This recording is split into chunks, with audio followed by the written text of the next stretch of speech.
Back in 2022, I was pushing carts at a Loblaws. Now, this obviously wasn't necessarily how I wanted to spend my time, and so I would end up thinking a lot while pushing carts. You know, you can try to distract yourself with audiobooks and the Harry Potter series on repeat 40 hours a week. But when I wasn't pushing carts, I would decide to put my all into YouTube or sculpture or art, try to get on that grind, get on that winter arc before that was even a thing. While I was pushing carts during the day, at night, I would try and make it worth it somehow for myself, you know, make a sculpture that I would sell or something. And that meant that, you know, when I wasn't sculpting, I was thinking about sculpting. And then by the time I got home, I was too tired from a full day of pushing carts to actually do any of the work I was thinking of doing. So obviously that's very disappointing. That led me down a certain path of feeling unfulfilled. And in that unfulfillment, I decided, screw it, I'm going to really push on trying to make something out of my art career.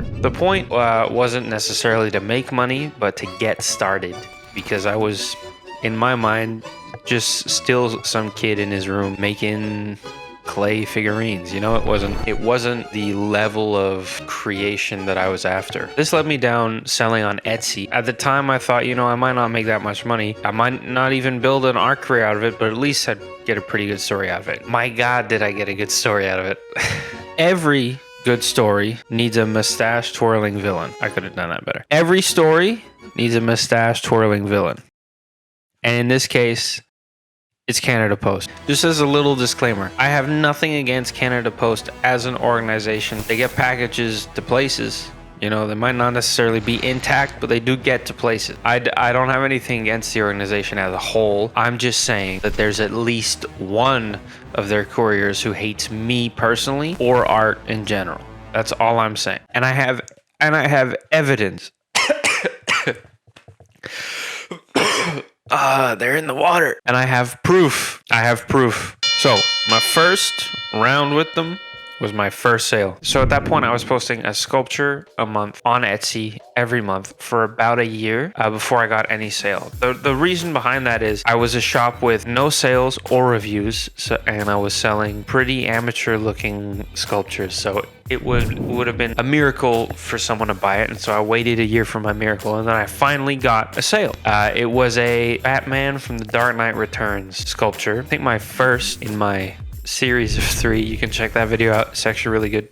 Please check it out. I made it out of clay. It wasn't necessarily the most stable thing, but it was pretty stable for what it was. And I shipped it out. I wrapped it up all lovingly and with care, and I sent my baby out. It showed up to the buyer slightly cracked. Very slight. So slight that all he did was ask me how to fix it, what paints he should use, and then he gave me a glowing 5-star review, which means your boy was in. I had a sale, I had a 5-star review, I had a 100% success rate. What more could go wrong? So I just thought, let's go with that. After that, orders started coming in a bit more regularly, which was awesome. It meant that in my free time, all I had to do was package sculptures, send them out, and keep working on new sculptures. It was kind of nice. The problem with that is it became pretty clear that like maybe 2 out of 3 sculptures would break in the mail. Every time, and I can't express this enough, every customer I ever had was incredibly understanding about the break. I don't know if I'm lucky or if people who buy sculptures are just nice. Maybe you're just nice. So I thought, okay, I should probably up my game. So I started using Aves epoxy at that point to try and really stabilize this stuff because I'd heard it was really strong. That didn't really work because the clay I used on top of it was still fragile enough that it could break. Aves epoxy isn't a fix-all. The entire thing would have to be out of Aves epoxy, and even then, any small protruding piece would fall off. So then I decided, okay, screw it. Maybe I can package them in a way that's more compact. So I used stiff foam board, and I would sandwich the sculpture with the foam board. I'd use bubble wrap as well sometimes. Also, didn't work. So I decided I'm gonna package these things so well, so wrapped up tight, that Canada Post could deliver it via shot put, and it would get there safely, nice and snug. Didn't work. Showed up broken almost every time. It was starting to really piss me off to the point where I actually vividly remember I thought, you know, I think this next one is gonna have to be the last one because I'm getting really discouraged and this shit sucks. I thought this next one is the last one and I can take a long break because I'm done. So I was on break at work and I got a message on Etsy, hey, do you do commissions? Of course I do commissions. So the commission was for this guy's wedding. I thought, that's pretty cool. I've never done anything wedding related before. He said it was a customized wedding cake topper of Tony Chopper from One Piece holding Hello Kitty bridal style. You know, that's a kind of nice one to end on. Never done anything like that before. Why not? I made a sketch. I sent him the sketch. We did a little tweaking. He liked it. I started working on the project itself. My plan was to make it out of epoxy and a base that's fixed so that it would be quite stable. They could just pop the base on top of the cake. You know, back and forth feedback, tweaking, painting. I got it done as quickly as possible so that it could arrive like 2 months before his wedding. So there'd be no stress. It would be done, be good to go. It was a pretty nice experience up until that point. On May 28, 2022, I bubble wrapped it. I packed it up tight in stiff foam board. I packaged it up. I sent it through Canada Post. And I tell the client it's on its way. Good luck at the wedding. I hope you have a nice time. On June 4th, 2022, I get a message from the buyer.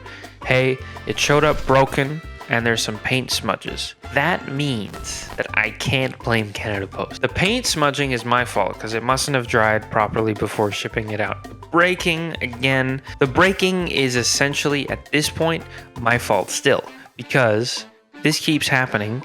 I should have at least warned the buyer or something. Anyway, so I was really frustrated and I thought, this is this guy's wedding. I'm not gonna just like not try. So I made another one. This time I made it in separable pieces that would be packaged individually in bubble wrap. So like the horns, the head, the body, base would all be, could break it up in parts and then ship it separately so that nothing could snag. Like it would all be tight in a nice tight bundle, all the pieces separate and safe. I thought that was great. So with 3 weeks left before the wedding, I had it finished, packaged it up dry, and I sent it out.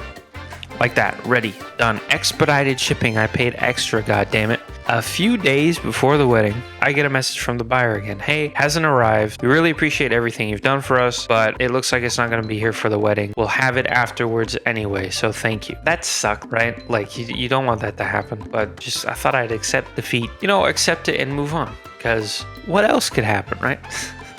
So I'm moving on with my life, minding my own business, and then I get a message from the buyer again a few days afterward. And he said, hey, so my sister remade in secret the original broken piece. She glued it all together and repainted it by herself in secret as a present for him, which is awesome. And she did a way better paint job than I did. I want that on record. I felt bad about the comparison between her paint job and my paint job because she did that for free, okay? That was great, but the message wasn't done. Unfortunately, these are the only photos we have of the piece because while we were at the after party, Hello Kitty's fat head pulled the whole thing off of the cake and shattered itself in front of the entire wedding party. Another blow. I would have been fine with them not getting it for the wedding, but the reincarnated corpse of Hello Kitty and Tony Chopper disintegrating in front of the entire wedding party is much worse. Once again, I'm like, okay, that sucks, but I guess I'll take it and move on. A nice one to end on, right? Goddamn months go by, and I get a message from the buyer. Once again, hey, we got the piece. It's perfectly intact, and we have it as a memory of our wedding. Thank you. Do you know what that means? It means there's a conspiracy is what it means, because I think Canada Post opened up my package, and they saw that it was intact, and they decided that they would have to launch a full-scale investigation, because who didn't play soccer with the package and completely destroy it? I mean, that's a complete lapse of their duty as a Canada Post courier. So they held it for as long as possible and decided, you know what, he can have it in the end. That means if Canada Post hadn't held it back, a perfectly intact backup sculpture would have been there, so that once Hello Kitty had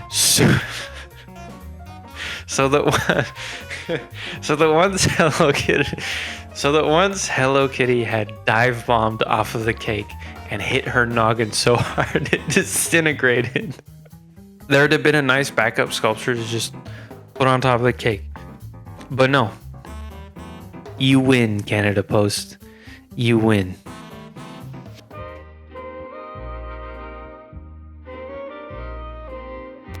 This isn't necessarily a video about any specific project, more or less a story time. So the reason you might see more of these videos coming up is I'm in college at the moment and I'm having less and less time to sculpt. And while I don't want to stop posting on my channel, I can't make a project video every month like I would like to. So hopefully you like this, and I'd really appreciate if you let me know.